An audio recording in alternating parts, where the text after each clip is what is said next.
Call to order the work session for the Hudson School District. Starting off with topics for discussion, we'll start off with the monthly budget update. Nick? Yeah, since Bonnie's not here, I'll take this one. So just kind of running through. If people have questions, feel free to kind of let me know. But as you can see, page 2 is just kind of where we're at compared to year to date. Trending as far as expenditures and things along those lines. Part of what the expenditure difference for year to date is the fact that we've had construction expenses that we're paying out of the general fund, which is fund balance that we're utilizing. If you scroll on down, that's why there was a big jump in our budgeted, I think it's on page 3 of that document. The general fund budgeted documented amount, or the budgeted amount is much higher than previous years because we built into the budget the spend down of the fund balance for the construction projects. If you want to go all the way to the last page, any of the variances. So one of the things to kind of look at, if it's has a single asterisk, that would be the expenditure ahead of previous year's budget, or so a negative. If it's got a double asterisk, that means it's behind. The vast majority of these that are varying related to timing of purchases.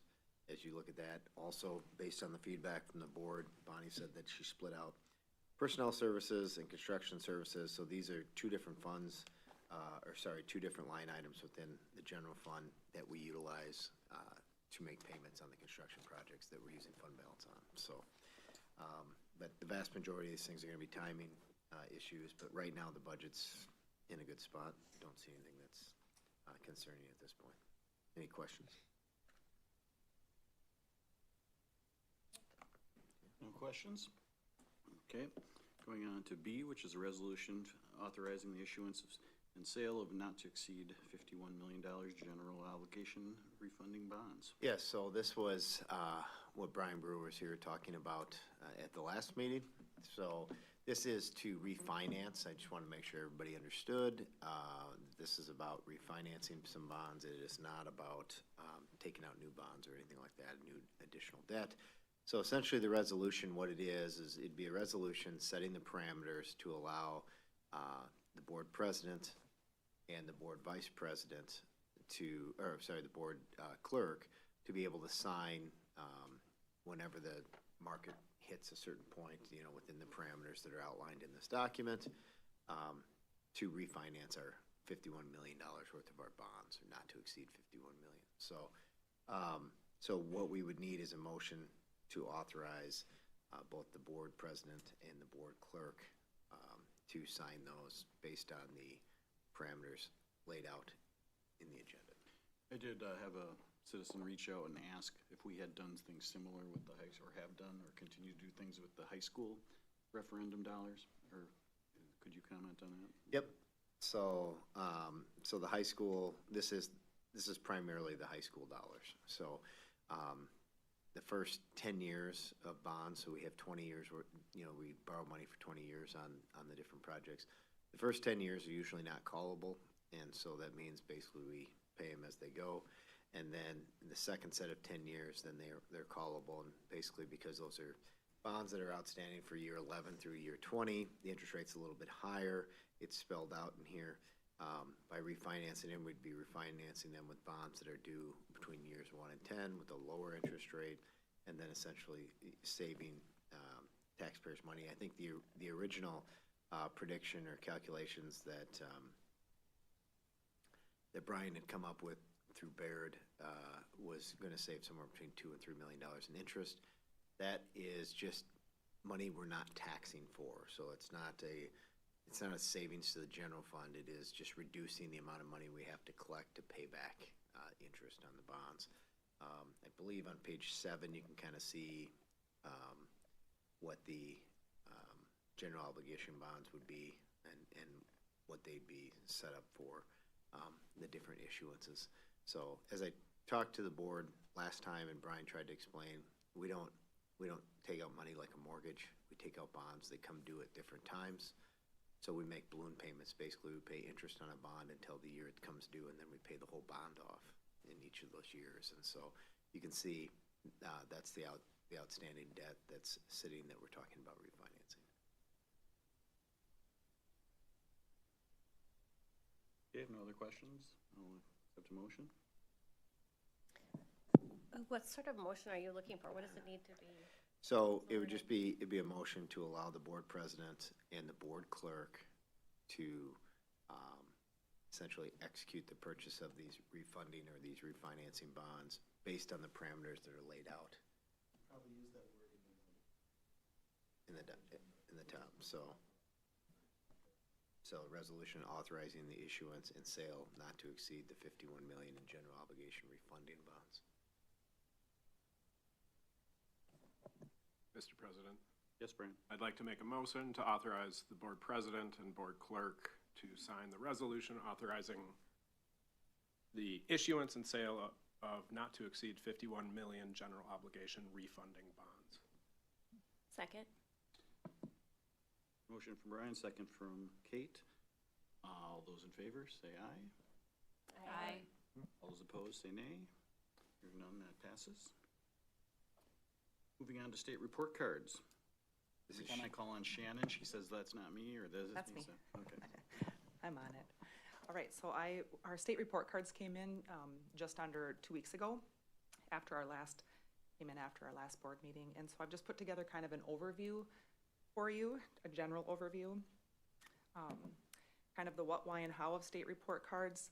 They provide us an overview of large-scale measures of school and student success. They've been in place since 2015. DPI report cards allow us to compare our student learning results over time and across the state. And we use the data on the report card to reaffirm or adjust our action plan that we formulate when we first receive our assessment results. So this year we got our results in the spring, and so that's when we set our goals over the summer and have been, we've been working on their goals since school started, so. The next slide just shows kind of a general big picture view of our district.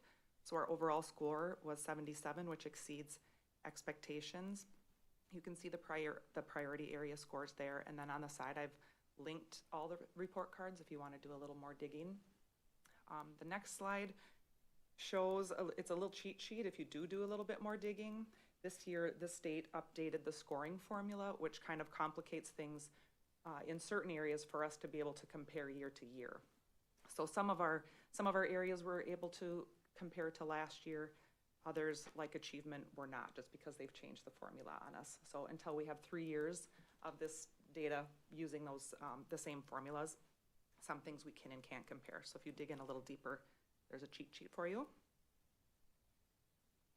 Our highlights this year, 5 of our schools had significantly exceeding expectations, and 3 of our schools exceeding expectations. So you can see our schools are performing in the highest categories on the state report cards.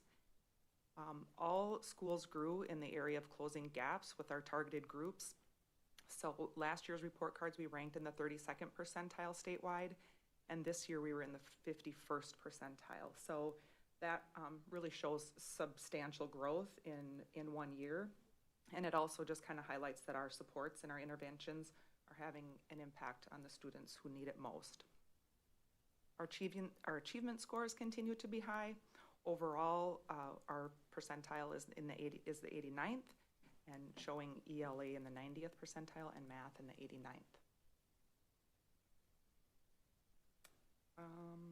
So just looking at some focus areas, like I said, we identified those already when we got our test scores back. The report cards just sort of cemented for us that we were going in the right direction with our focus areas. So we're going to continue making strides in growth at the middle school. They made significant growth, but we're still looking at continuing those strides.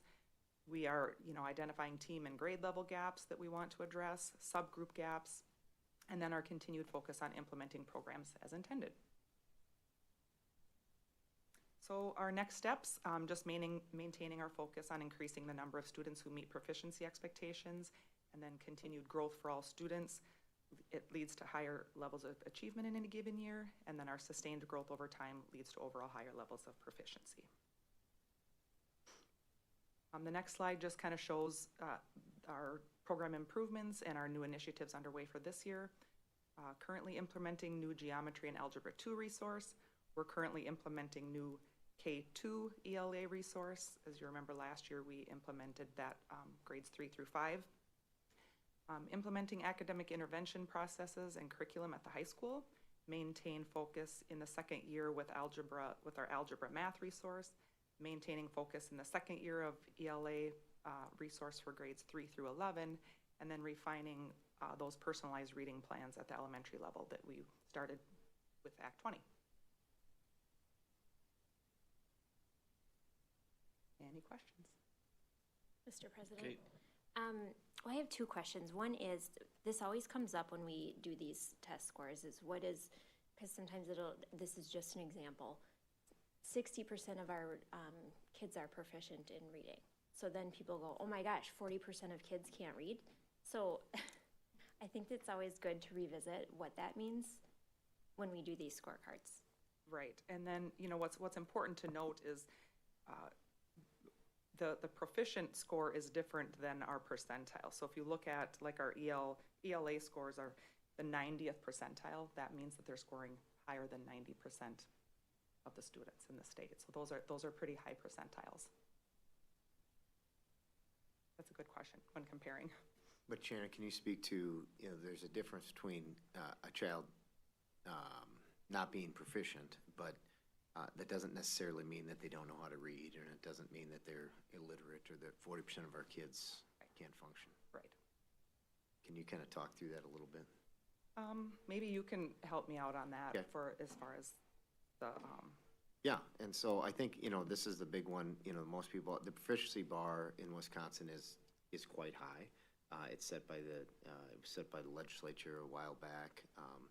And so, and then, you know, DPI has kind of messed with it up and down and done some different pieces. But to be proficient, I believe it's close to the 60th percentile, give or take. And so 60th percentile is not looked at like grades. You know, people think of grades and they think 60% is a D minus. It's not like that. So if you think the average kid is going to be in the 50th percentile, right? So our average kid in the state would be in the 50th percentile.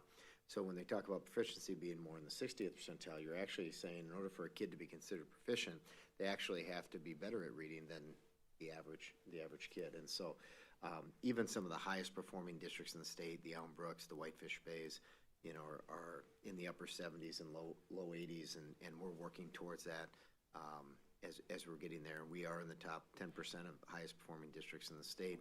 There's just a lot of different factors that go into this. One of the problems with the state report cards is they keep changing the formulas on these things, and so it's very frustrating when you have all of a sudden you have a school that performs, you know, that had tremendous growth, but then they're exceeding expectations and not significantly exceeding expectations like the middle school. I think it's also important to know that there's, I think, 5 categories: significantly exceeding, meeting,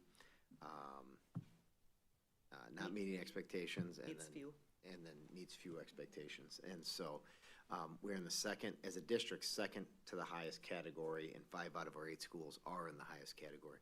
We are the highest performing district, I think, in the region, as far as when you look at all the contiguous school districts. I know there was just a big article in the paper on the River Falls scorecards or report cards, and we do outperform all of our neighboring school districts, and we're the highest performing school district in our conference as well.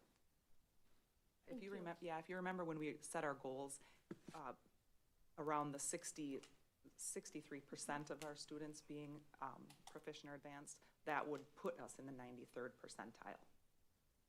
And I have to point out that I know that tons of that comes from parents at home that are helping their kids along, but also our teachers and staff that work in the trenches with those kids every day. So I think that's pretty amazing that our scores are so high.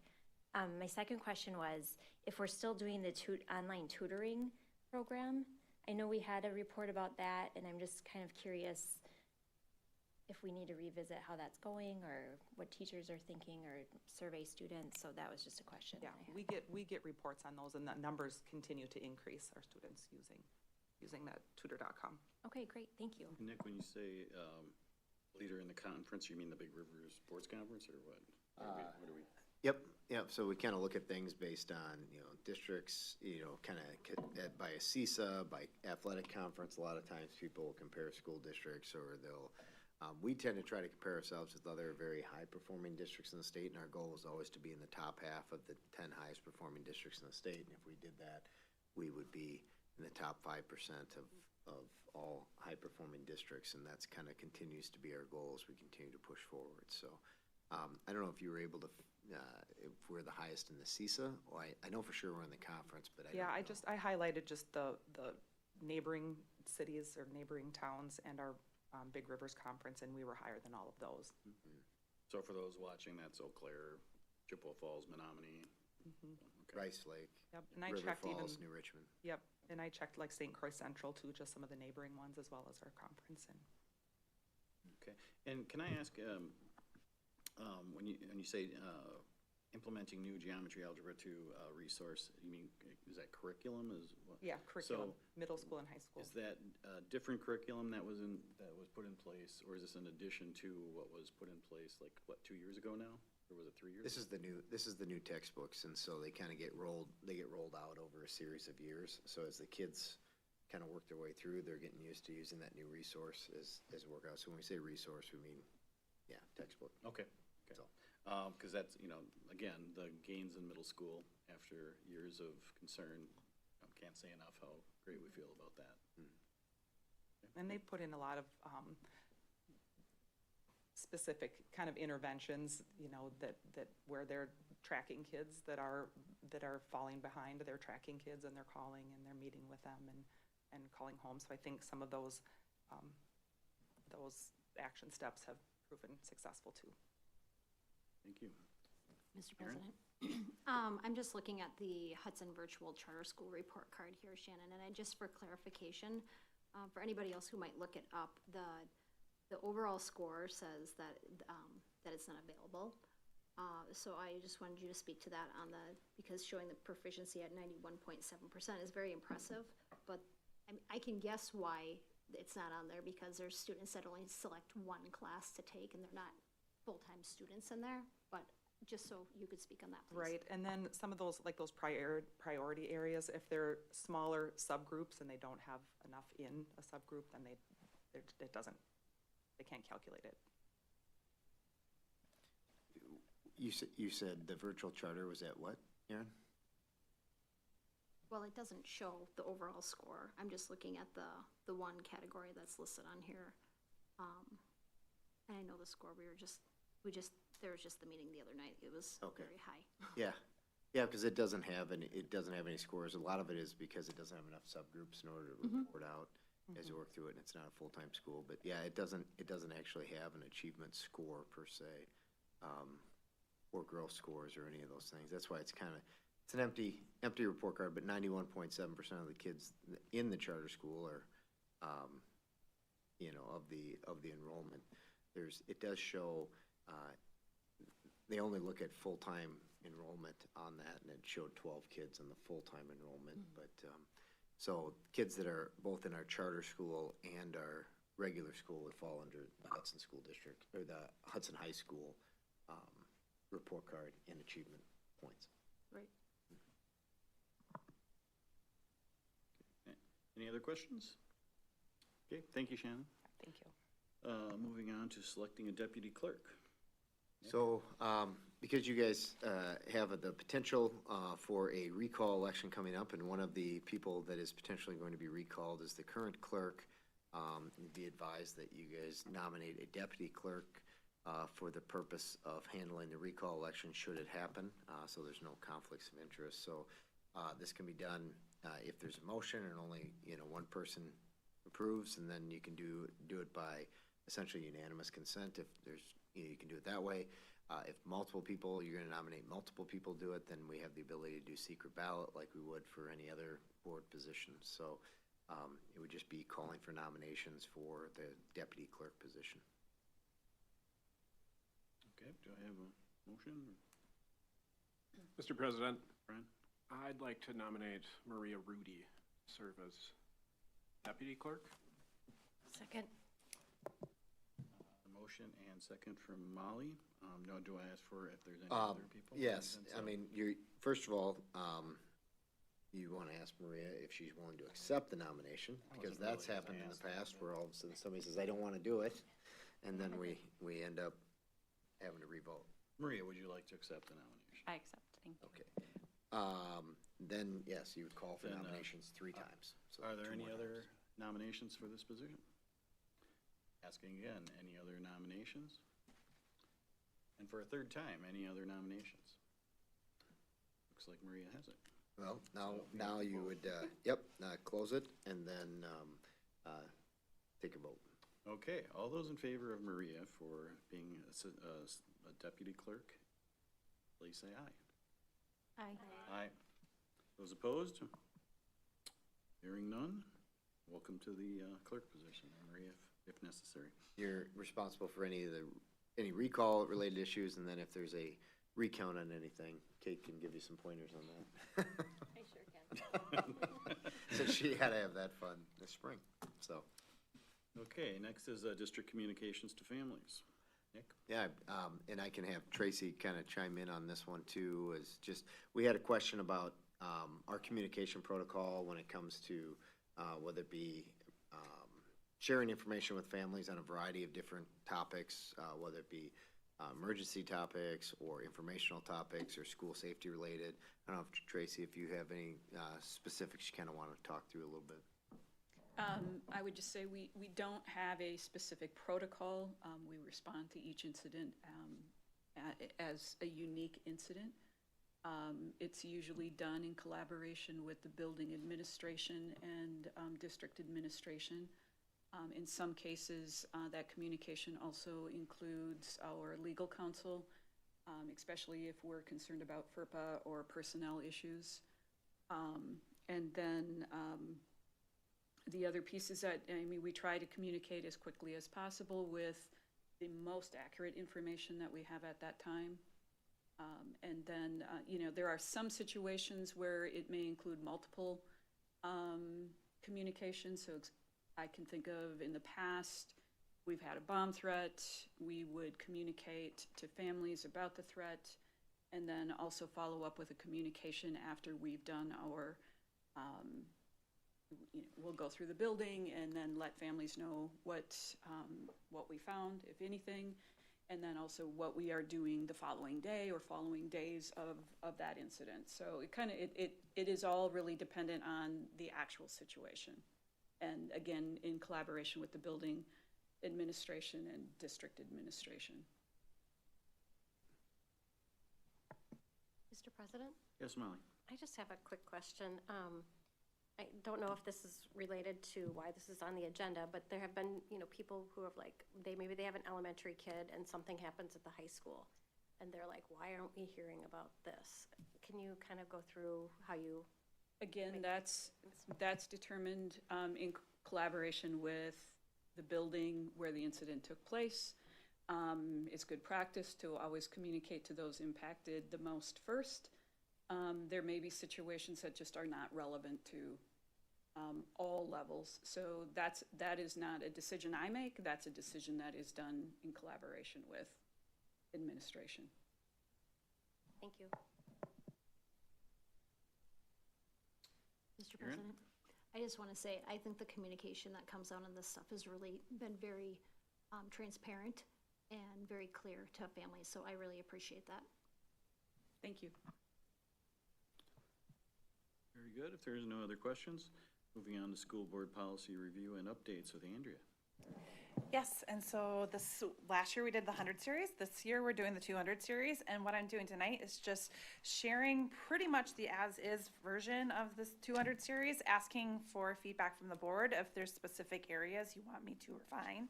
The one thing that we do need to do is that there was a duplicative policy of the superintendent's job description, so that's been deleted. Other than that, we are open to ideas that the board has. There aren't significant legal revisions that need to occur in this series in particular.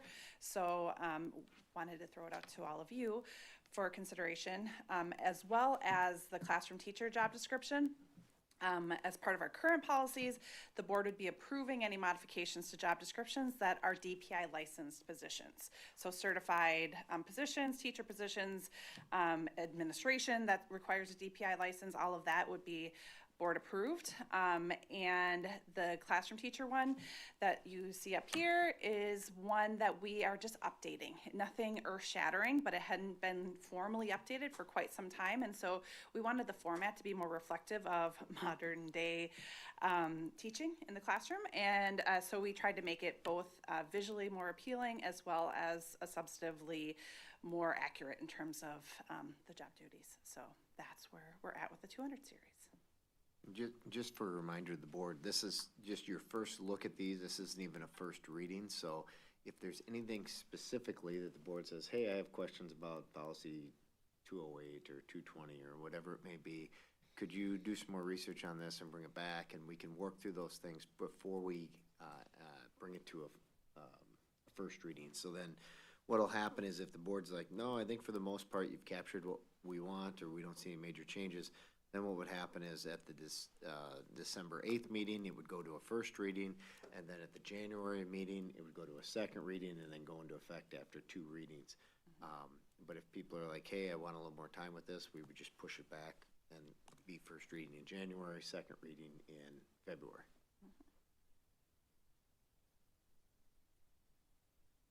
I can't believe no questions. One policy we did look at that we still may be recommending some modifications to is the recruitment of administrators, where we do currently have language pretty, there's some discretion built in within that language. But knowing the market as it is right now, we were just looking at that as an area that we might refine as well, given some of our experiences the last few years in the application thereof. I have a couple questions. On the policy, the administrative staff evaluation, the 225.1, the last paragraph, I'm just looking for a little clarification. It says the superintendent shall be responsible for the evaluation of other administrators in the district and shall either perform those evaluations him or herself and shall direct blah, blah, blah, the rest of it. So I'm just wondering like what the other administrators, I was a little confused when I read that. So okay. that'd be the principals, the cabinet team, and then. Right, no, I guess it was the first part. She'll be responsible for the evaluation of other administrators. So who's responsible for the previous ones that you're talking about in this? Is that somebody else? I'm just seeking clarification. Yeah, no, I'm not following. So this is saying that the superintendent as an administrator is responsible for evaluating the other administrators. So that would be anybody with an administrative classification.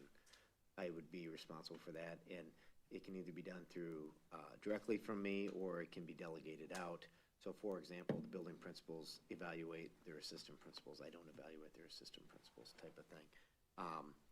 But the other piece is building principals fall under educator effectiveness, and that is a state system. But then there are other administrators that we have in the district that don't fall under educator effectiveness, but there's still a responsibility to evaluate those. So all the cabinet members don't fall under educator effectiveness, so those would be considered other administrators, assistant directors, things along those lines. Those would all be quote-unquote others that aren't principals. Thank you. Yep. I do have another question. If we're bouncing around between documents under the job description for the Yes. teacher class, is that okay to move to that? Sure. I was just curious, because it talks about, and I don't have it pulled up in front of me here, but it talks about, lifting and weight and stuff, and I'm just wondering if that's typical for the district, that we would want to mention, the amount of weight expectation to be lifted.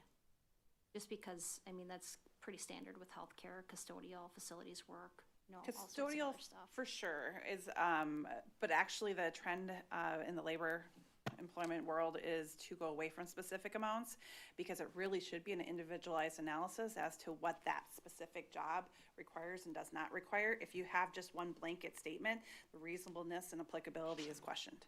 Sure, okay. Mr. President, I have a question. So staying on the classroom teacher one, I honed in on the professional growth and development. You have 3 bullet points. The third one, implement innovative teaching techniques and educational strategies.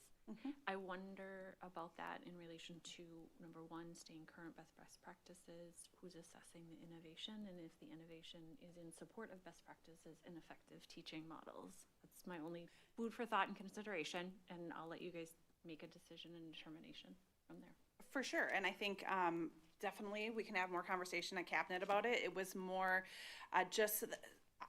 honestly, applicants sometimes look to our job description. It's the document that we post on WeCan, and they ask about professional growth and development quite a bit. So having some specific items listed under there that are consistent with, maybe not that different than, but consistent with other bulleted items, just because of the frequency of the questions we get with that item.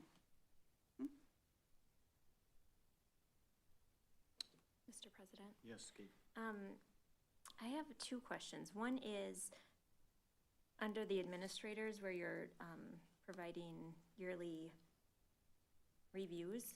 So it says you review in the first year and every 3rd year. And I just am curious if that feels like it's enough for you to evaluate people, if you're doing it every 3 years.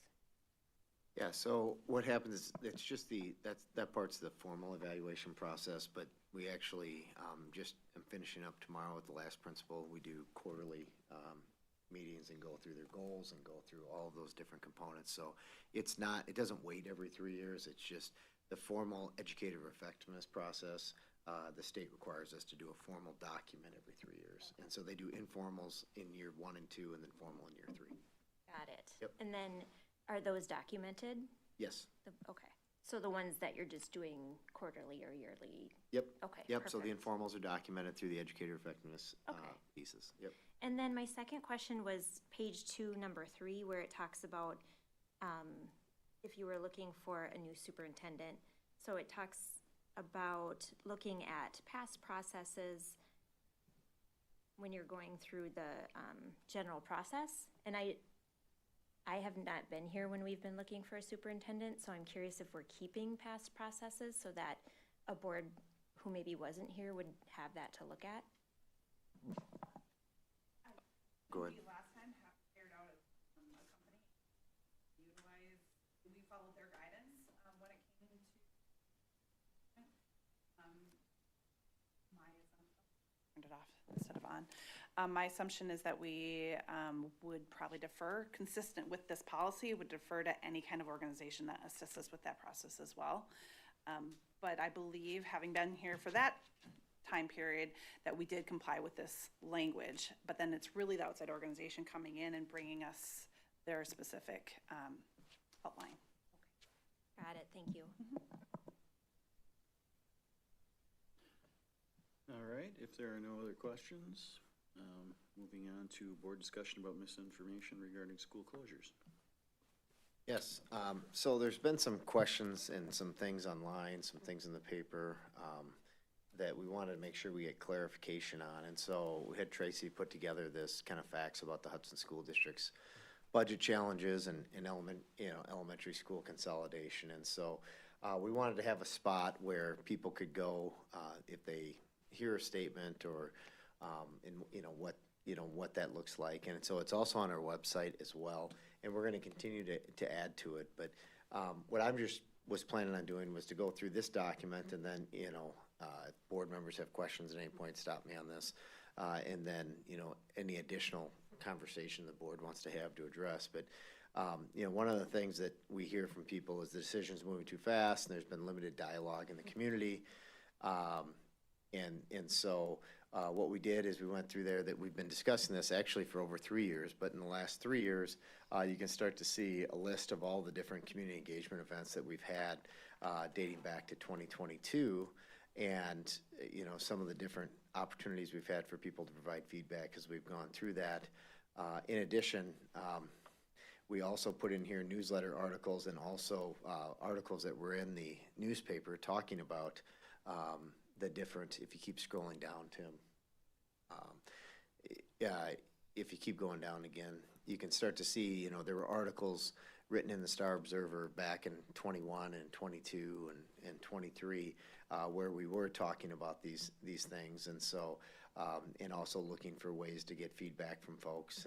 And then again, pretty heavily talking about it in January and February as we headed into elections and things along those lines. So, so there's a document. There's also a document as well that Tracy has linked on our website that has all of our communications that we've kind of, where we've either had conversations related to budget or school closure items in the last 5 years. And I think, you know, well over 100 plus opportunities for people either to provide feedback or hear about what was going on, or the board discussing it at different times. And so wanted to make sure that, and they're all linked to the articles and linked to a lot of the different things that we have going on, to make sure people understand this has been an ongoing conversation, although it seems like the board voted this fall. Maybe that was quick, but it has been the culmination of years of conversation and what's going on.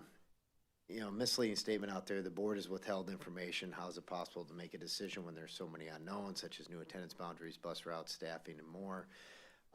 You know, the fact is we have used data to make the decision. You can go to our website. You can see all the different data points. We've talked about it extensively about new attendance boundaries and bus routes. Really need the attendance boundaries in order to determine bus routes.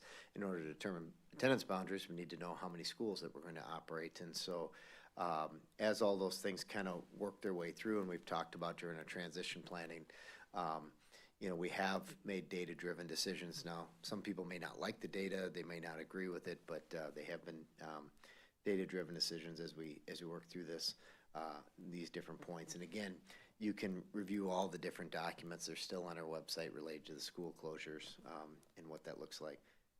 There's a statement out there: the district state student enrollment is declining, yet new housing is being built.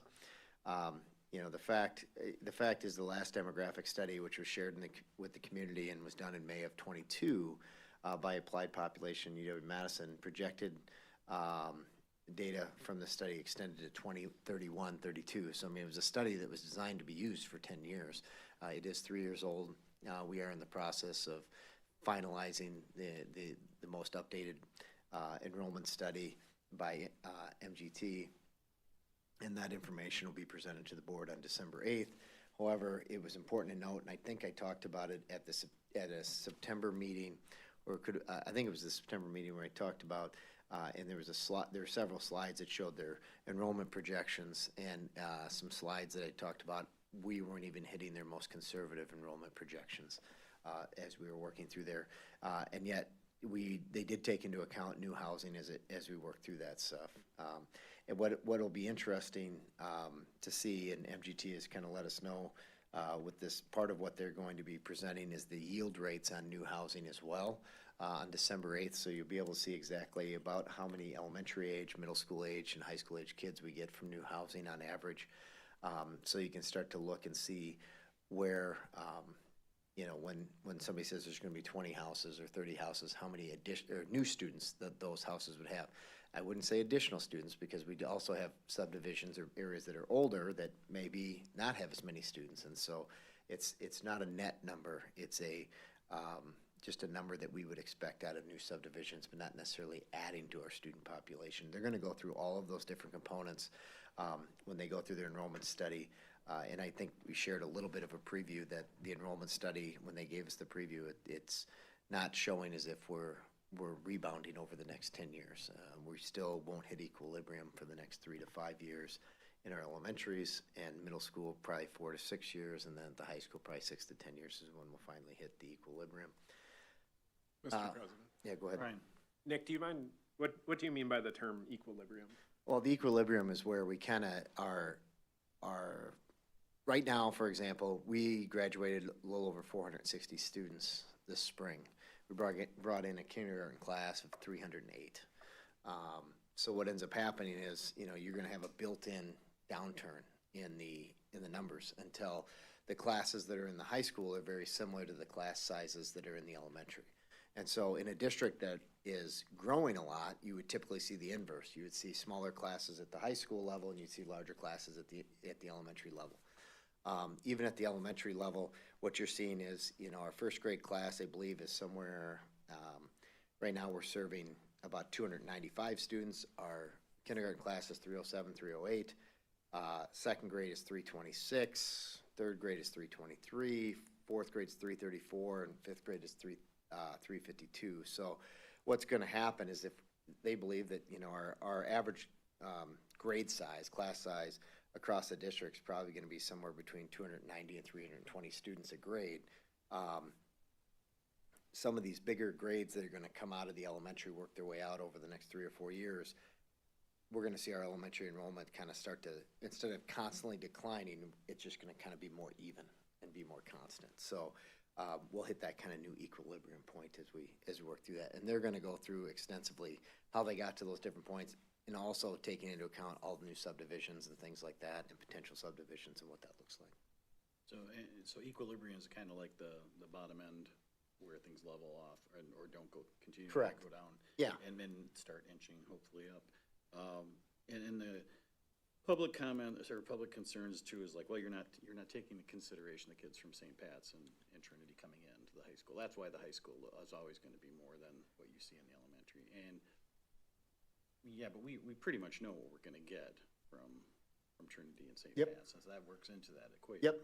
So, Yeah, we would expect the high school numbers to be slightly higher than the elementary class sizes, because we do pick up children from the two parochial systems. But it's not 160, you know, it's more like anywhere from 40 to 70 students, as we look at that. And a lot of it just depends on their class sizes as we work through it. I think,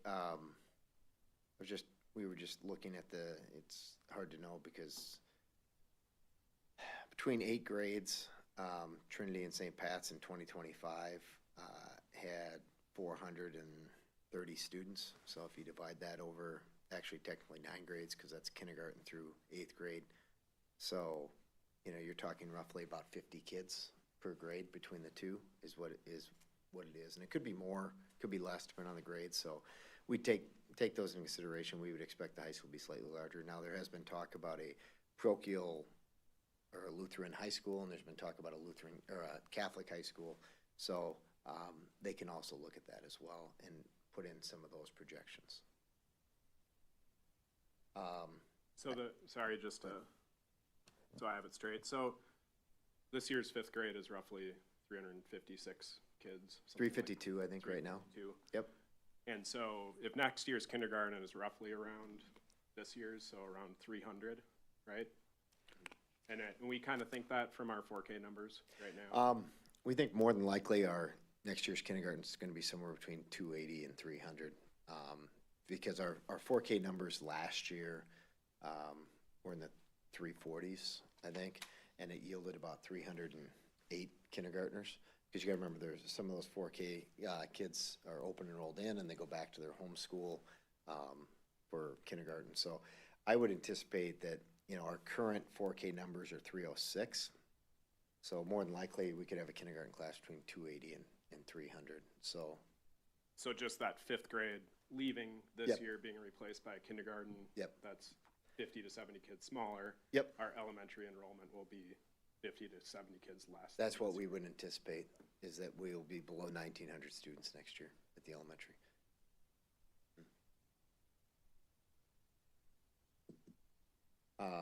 Any other questions about that topic specifically?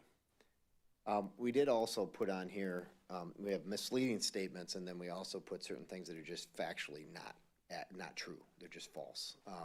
The school district is holding a portion of UU property for a future school site. Okay, the board is holding on the 16 acres. We've talked about this at multiple board meetings. The goal is that when the annexation happens for all the school property, the 16 acres that we retain, because there will already be utilities to that property, and it would be annexed, it would already be in the city of Hudson, that it would be worth more money. The board would be able to generate more revenue from the sale of that property for the school district. I know there was some information that was put out there related to our annexation petitions. I did contact the city last week. I think have linked on our website a copy of the annexation petition that was signed by, I believe, Bob and Molly, that you voted on. We did not do anything that said we are going to retain or change it to build a school down the road. Our annexation petition brings the property in at the same zoning it was in currently, which I think is between ag res, ag, and residential.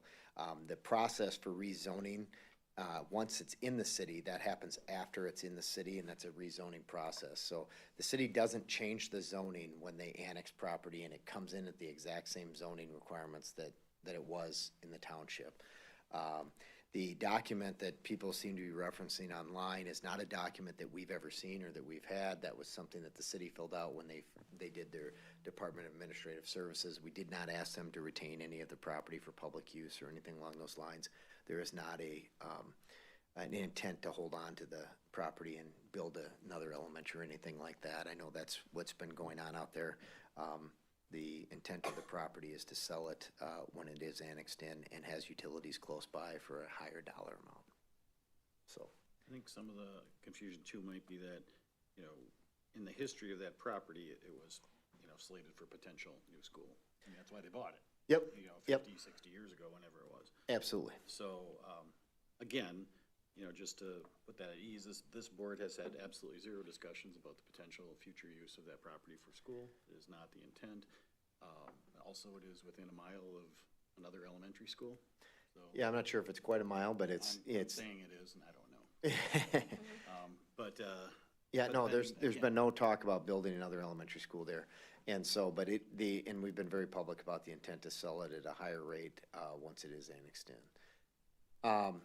There's a misleading statement, class sizes will go up and neighborhoods and families will be divided. The board is committed to maintaining existing class size guidelines, and individual families should not be divided in resetting elementary boundaries. There's things out there online where people are trying to say that we are gonna divide families and we're gonna send second graders to one building and fifth graders to another building with the reboundary, and that's just not true.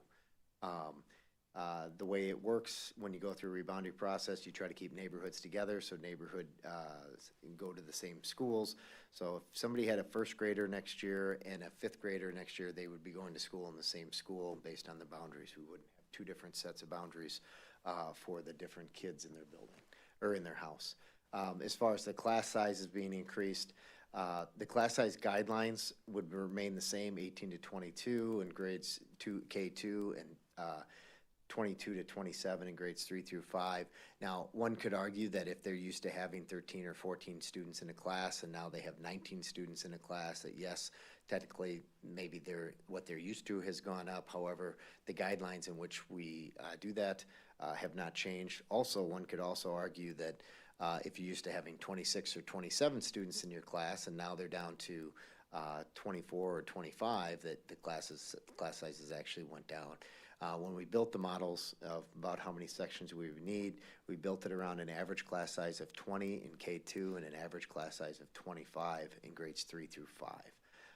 Knowing that, you know, some might be 26 and some might be 24, but that's when what we built it around. So I know there's some information out there, people are saying that we're gonna split up families. That's just not true, and I know there are people out there saying that, you know, we're going to raise class size guidelines. That's not true as well. And we, every year, put out for about 6 months, it starts probably in April and goes till about September, where we put out kind of the different class size assignments and things like that, so you guys are able to see and the public can see about what our average class sizes are for each of the buildings as we work through that. Another statement that was made, it was actually on the news, made by an attorney, that the school district asked for money to build a new school 3 years ago, and that we built a new elementary school 3 years ago. That's just plain out false. That's just not true. We have not asked to build a new school. The last school that was built in 2008, Rivercrest Elementary. I think the actual bonds or the referendum was in 2006. That passed. It opened in 2008. In 2023, the board went to referendum to renovate EP Rock, North Hudson, and the middle school, which we've talked about pretty extensively at the board meetings as we went through this. So just to clarify for everybody, there has not been a new school opened in the school district since 2008. That was EP Rock, that was Rivercrest Elementary School. And at the time when that building opened, both EP Rock and Hudson Prairie had well over 600 students in those buildings. And You gotta remember when that went to referendum in 2006, it was the height of the market, when everybody saw that Hudson was exploding and that there was no real end in sight. And so it wasn't until the crash of 2008 and the Great Recession that we started to see a real big downturn in birth rates and yield rates as it relates to our kids and what that looks like. Let's see here. I think that is. I think that's, yeah, that one's a repeat on the end there. And we'll make adjustment to that. But again, if there are other things that the board members are hearing or questions people have, we want to make sure we're putting out factual information so that people understand what we're trying to do here as we work through it. Mr. President? Maria? There are a couple of ones that bubbled up recently since you guys put this document together. One was, there was an announcement around a school consolidation plan, and this, I know you talk with Representative Zimmerman on a regular basis, and this is something he's talked about. Could you clarify what the intent is of the school consolidation plan and how that may or may not be something that Hudson could consider? Yeah, if there was any type of, incentive monies or things like that, we definitely look into it. But the consolidation plans, as I understand them, as I've looked through them, is they're related to school district consolidation. So it's taking two smaller districts or two different districts to become one district to try to reduce the overall footprint of districts, that reduce the number of school districts in the state. And so not necessarily related to larger districts reducing the number of schools they have in their buildings. But again, I haven't read through every single word of the different laws that they're looking at potentially trying to pass, but it is more geared around trying to incentivize school districts to consolidate more than just a school district to close a building. Thank you for that. The other one that seems to be bubbling up is talking about, we talk about birth rates and birth rates declining, and I know folks have gone out. There's a great data set, the WISH data set. It's run by the Department of Health in Wisconsin, where you can run county birth rates over an extended period of time. I've looked at it myself. I looked at it in relation to kind of understanding what's going on, and I think there's a couple of things, caveats we need to understand with that. It's a county level birth rate. It's not specific to Hudson School District. So every kid that is born in this county does not translate to a child that comes into our school district, nor does it translate into a child that goes to a school in this county, because people do move and people do come in. I think the other thing that concerns me when I look at that graph is, as it's presented, when you look at it from a very narrow lens and you use a y-axis with a range, a very tight range, it shows year to year a very, what appears to be fluctuating birth rate, when in fact when you actually pull out and look longitudinally at it with a more sizable, I guess, maybe y-axis min-max, it's fairly flat is what we look at. It's not increasing, it's not dramatically going up, it's not dramatically going down. And I think what I really look forward to in that MGT proposal is, I know this is something they'll be looking at more closely, so I'm hoping that that is something they can lift up and really understanding what the birth rates are doing and their ability to speak to that on December 8th. Yeah, so MGT is looking specifically, when they look at birth rates, at two different zip codes that fall in our school district. The big one, which is 54016. There's another one that's kind of more up by the Holton area, but they're really looking at those, our specific area, not seeing any real change in the birth rate. It has dropped drastically since 2008. It might be up a percentage point here, might be down a percentage point. They look at a base year of 2020, COVID year. So it might be up 1 or 2% from 2020, but overall maybe down 20 or 30% from, our high. So even with the birth rates, and we talked to them, and they're going to be able to speak to this much better than I could, because this is what they do for a living. They're going to be able to specifically, talk about that and be able to say, okay, here's what it means. Also, as you said, the county birth rates are different than just school district stuff. So if you have other districts that happen to be growing or having, more student growth or different things going on, you're gonna see that their birth rates are gonna mask some of the issues that we're gonna have.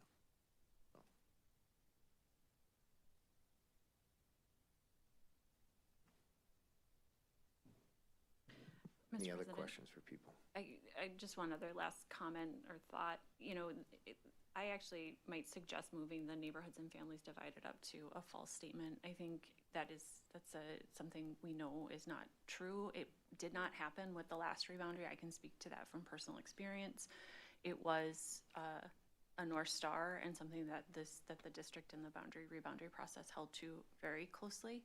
And so I wouldn't label that as misleading. I think it's factually inaccurate. Absolutely. Other questions related to kind of misleading or false statements that people want to address or have a conversation about? I would add that some of the things I'm hearing or seeing online are, rush.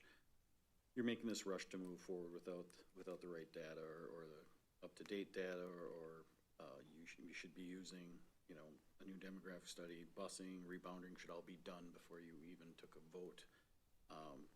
I would point to like Waukesha closing 3 schools, voting to close 3 schools and merge a middle school, I believe. A month and a week after we did, less time. I don't believe I looked, didn't see anything about, them having that all done. I think in the community, it's easy to say, you should have all that done first. And we can talk about how it's inefficient to try and do a boundary study when we don't know what those boundaries are. So I don't know if anybody else wants to voice an opinion on that. I just think that's something that is out there in the public, and on face value, it makes sense, right? But when you think about it, when you look at it, it's, I don't know of any other school districts that do all that before they make a decision. So, I don't know, I just throw that out there if anyone wants to comment. Mr. President? Yes, Molly. Thanks. Mr. Bob? No, I completely agree with you. I mean, we decided in August that we would close 1 school.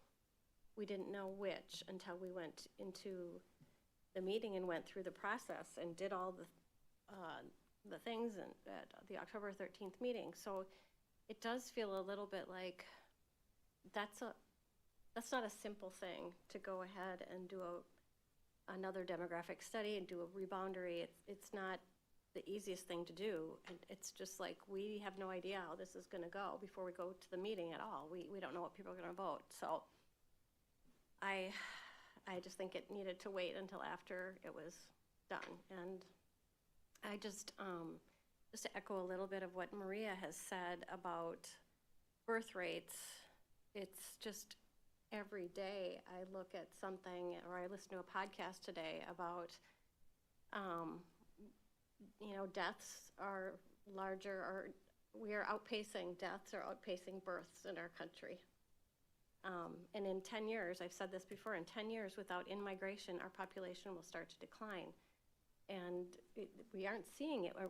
It's hard to see that on the macro level when we're in our community, but it is happening.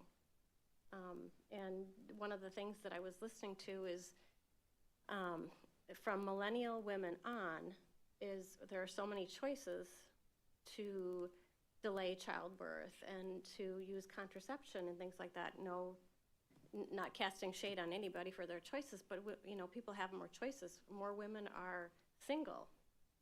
And then I look at my own kids and their inability to, this generation, Gen Z, to afford life. So we have a real problem in our country that's bigger than what we have going on here, but we're seeing the impacts of it, front and center in Hudson. Just my 2 cents. Yeah, Bob, just kind of building what you said. So Wausau has voted to close 4 elementaries. Kenosha has closed multiple buildings. Waukesha just voted to close elementaries. Green Bay voted to close elementaries. Wauwatosa is considering closing 2 elementaries. La Crosse is closing elementaries. West Alias and Cudahy school districts are gone through school closures in the recent years. And so there's several lists on the Wisconsin Department of Public Instruction school directory. They have a list of all the districts and what buildings have closed. A lot of them are, you have to kind of sort through because a lot of them are charters that didn't quite make it, that had very few students in them. But you can get on there and you can actually see normal brick and mortar schools or public schools and districts that have closed buildings, and there's quite a substantial amount. It's something that's going to continue to be a challenge for public schools across the state, as enrollment is going to continue to be a challenge. And I know there's been multiple articles in the paper and national publications about the decline of the number of students that we have. I know even higher ed, if Megan was here to talk, she would talk about higher ed's concern about fewer graduates coming out of high schools, which is essentially really impacting especially independent liberal arts schools and things, smaller schools and things along those lines. And so it is going to continue to happen. It's just kind of hitting us probably a little bit sooner than maybe some of the other districts in our area, but it's definitely a challenge for us. So. But we'll continue to add to the fact sheet, and as information comes out, and we'll try to make sure that we're setting correct information out and trying to find a balance as we work through here. But all of the information that people are using is on our website. It has been on our website as we go through that. I just want to make sure drew people's attention to it, since we've had some statements that aren't factually accurate. So, Okay. I just want to close that out by saying, I mean, there's all of this going on in our community, but there's also really amazing things going on in our community, and really attentive, amazing parents and community members that know that when this all occurs, it's going to be okay. That we have, when we talked about the scorecard, we have an amazing school district with clearly amazing, talented teachers and kids that are awesome, and parents that are doing everything they can to make sure that their kids have everything they need. So I just want to continue to reassure people that we're going to be okay. We're going to get through this. Thank you, Kate. Any other comments? If not, we'll move on to board discussion regarding school closures. So, Wait, it's the planning. Yep. It's just a planning update, kind of, I'll turn it over to cabinet team members, kind of give an update since they're in charge of a lot of the committees. But, before I turn it over to them, I just want to give the heads up that MGT will be here on December 8th. They will be presenting all of their data. They will be able to kind of, please make sure you bring lots of questions for them. That's what they're here for. This is what they do. They're experts in this. I know that, some people have said it seems like the meetings are very close to each other in January as it relates to the boundary committee meetings. You have to understand this is what they do. They will be running those boundary committee meetings, the community meetings. They will be getting the feedback and helping facilitate that. They'll also, on December 8th, not just them presenting, but they're also going to be working with the board to set your parameters around the boundaries and guiding principles of what you guys would like to see done as they create some different examples for people to respond to. So that boundary committee or the boundary process is really going to start to move relatively quickly after the December 8th. When I say quickly, I just mean we're actually going to start to see information and move stuff out.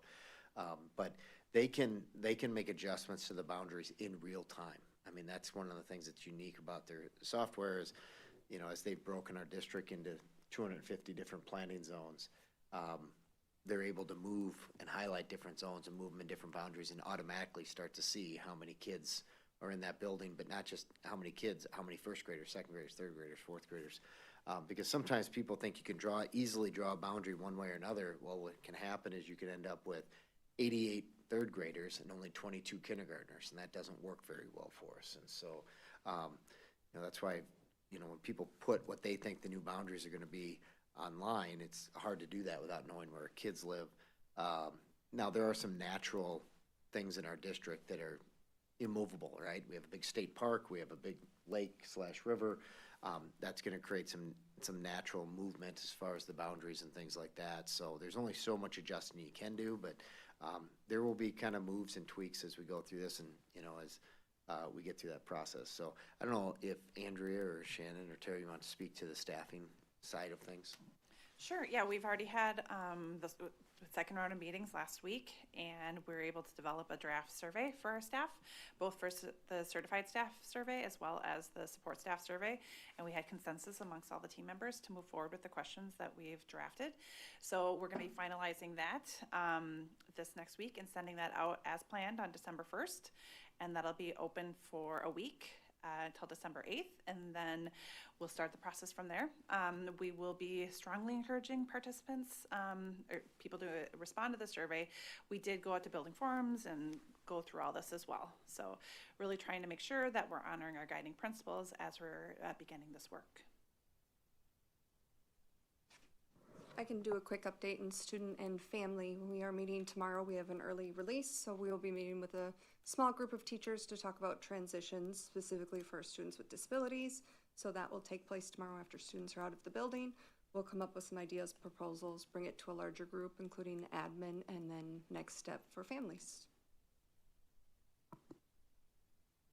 I maybe can just speak to some of the other work groups that we've all met at least once and brought to the table the stakeholders that are in the beginning stages, with some administration, and then they'll be working individually, and then we'll be bringing in community members and other staff members and teachers as well as we get further down the road.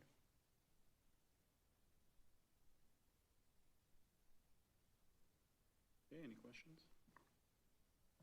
Aaron? Can we get a copy of the questions that are being asked? Andrea? Yeah. Just so we know as a board. Mm-hmm. Thank you. Okay, if no other questions. I'm sorry. Mhm. I had a question. That's fine. I've gotten some questions about 4K, and I know late breaking at the end of last spring, summer's legislative session, there were some changes in how 4K is funded at our Yep. private partners. I think, do they get like double the funding? The projection is doubling their funding. But Yep. really what I wanted to get at is if you could, Nick, talk a little bit about that, but then also 4K planning and sign up, and maybe we don't have all those answers right now, but there's some concern about registering for the private 4Ks versus knowing which elementary school, if you have older siblings, your second grade brother is going to go to this school, so I want to go to 4K then. Yep. And maybe we don't have that all lined up, but it'd be useful, I think, to lay out those pieces to make sure families have the option once they know, Mhm. Their little brother or their big brother's going to North Hudson, that they can go to 4K at North Hudson. Yeah. Versus getting a spot at a private provider. Yeah, absolutely. So so 4K and kindergarten roundup will be happening, in February after the board sets boundaries. And so, people want to know where their boundary is. We have every intent of having spots in each of the buildings for it. We believe we're going to have room for wrap care in each of the buildings as well to go along with it. But the way that, I think it's called Get Kids Ahead, I think is the name of the legislation that was passed in the 11th hour of the budget, which was in lieu of our special ed funding that we were hoping to get, raised the amount of reimbursement that private providers would get if they provide 4K. So what our private providers have asked is, can they wait until after February 1st to decide if they're going to be part of our 4K programming or not? Because that's when the deadline is for the new state program and what that looks like. And so we will be having, like I said, we'll be having that 4K registration after all of those pieces of information come in. So after you guys have set the attendance boundaries, after we know which providers are going to be part of our programming, and then we'll go from there. Kindergarten roundup, again, we're waiting to do the kindergarten registration until after boundaries are set, so people are able to register for the school in which they go to. So, right now, I mean, the goal would be for the board to be able to act on attendance boundaries at the February 9th meeting, but as late as the February 23rd meeting. Mr. President? Yes, Marie. Question or comment about boundaries and then a question. I appreciate you walking through, Nick, MGT's approach. Having participated in the last boundary committee, one of the things that I really like about MGT's approach is the ability to, in real time, adjust those boundaries. That was one of the biggest pinch points for the last committee, where we would ask and we had to wait weeks, if not months, to then see it. And then it would be like, wait, what did we ask? And what's this refresher? And it was a lot of revisiting conversations. So that, I appreciate that, and I think that helps move that conversation along faster. The other thing that I really like is there's more opportunity for the community as a whole to participate and comment in it, rather than a group of 40 individuals working. Each approach has its own pros and cons and values. We've done one, we're doing another, and I think that's okay, and I think there's value to trying a different approach, I guess is what I'm trying to say. One of the questions that I've been getting about boundaries is, what about fifth graders, or fourth graders, soon to be fifth graders for next year, and their ability to say, I want to finish out my elementary years at this school that I've always gone to, even though that may no longer be my home school. Is that something we'll be able to honor? Can we set that as a goal? No, we would not be able to honor that necessarily. Now, Okay. people could put in for a boundary exception, like the normal process, but again, those go through our normal process. The board has a policy set out for that, but, and I think some of the rationale behind that is for fourth graders going into fifth grade, both at Willow and at Holton, they won't be able to select that as an option either. So, I believe if our kids that are at both Holton and Willow that are going from fourth and fifth grade can make that transition, our kids in the other buildings will be able to suffice and make those transitions as well. If there's room based on boundary exceptions, that process, we can go through that, but that's a pretty spelled out process. It is in board policy, so you guys can look at that. We haven't, unless you guys are wanting to bring it up and change it, it's been a policy that has served us quite well since it was redone in 2018. It's very spelled out as to the order of operations and what that looks like. So that's kind of the thought process, is there wouldn't be a grandfathering in period or anything like that. So, Thank you for clarifying. I appreciate it.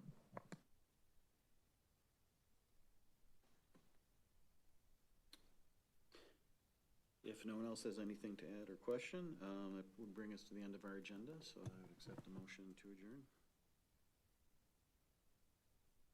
Mr. President, I motion to adjourn. Thank you, Aaron. Do I have a second? Second. Second from Brian. All those in favor, say aye. Aye. Aye. All those opposed, say nay. We are adjourned.